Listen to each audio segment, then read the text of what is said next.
The Book of Psalms, Psalm 6. To the chief musician on Neganoth upon Sheminith, a psalm of David. O Lord, rebuke me not in thine anger, neither chasten me in thy hot displeasure. Have mercy upon me, O Lord, for I am weak. O Lord, heal me, for my bones are vexed. My soul is also sore vexed. But thou, O Lord, how long?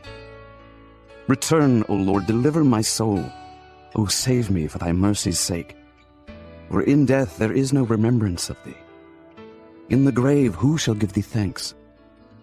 I am weary with my groaning. All the night make I my bed to swim. I water my couch with my tears. Mine eye is consumed because of grief. It waxeth old because of all mine enemies.